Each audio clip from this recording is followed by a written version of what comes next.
Je sais que je ne sais rien de Dieu, mais ce que je sais, c'est que tout me paraît bien petit comparé à lui.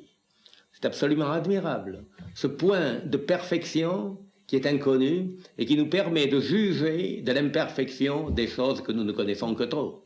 Quand La Rochefoucauld nous dit qu'il n'y a pas de véritable amour, mais qu'il y en a 1000 différentes copies, eh bien tout de même, c'est qu'il a une certaine intuition du véritable amour pour juger que le reste en est des copies.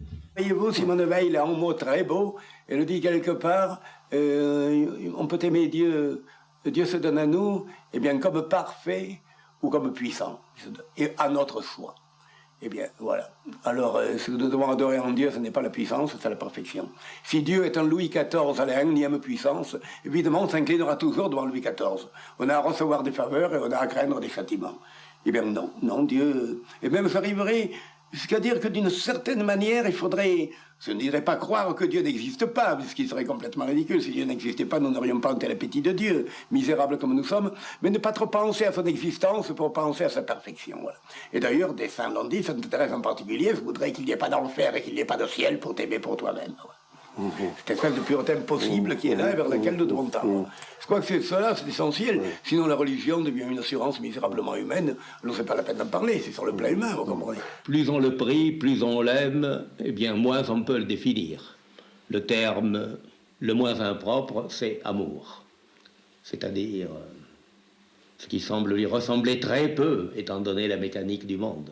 C'est un amour qui est au-delà de tous les cieux et qui est à l'intérieur de nous-mêmes, et qui ne se connaît que par lui-même, et qui n'a pas de manifestations extérieures, car le monde est réglé par des lois, que Dieu ne dérange jamais sauf miracle, et il serait bien téméraire et bien orgueilleux de demander des miracles. La prière ne consiste pas à demander quelque chose à Dieu, sauf lui-même.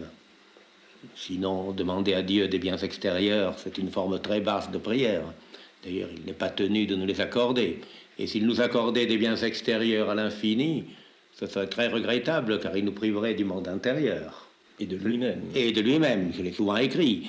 Le problème se pose tout de même en ces termes. Tout ce que Dieu peut nous donner de plus précieux, c'est lui-même, c'est son amour. Eh bien, tant que nous vivons en ce monde, eh bien, cet amour ne nous est donné que d'une façon relativement absente, voilée, fragmentaire. C'est à travers la mort qu'on trouve Dieu. Un Dieu qui a tout assumé sauf le péché. Voilà. Alors, il a assumé la souffrance humaine, il a assumé la souffrance humaine. Son père a été muet quand il a prié. Oui. Il a prié les hommes et les hommes dormaient. Et ensuite, les hommes l'ont renié, du moins Saint-Pierre. Oui. Jésus a prié les hommes, elle n'a pas été exaucée, dit Pascal. C'est quelque chose, je crois, qui va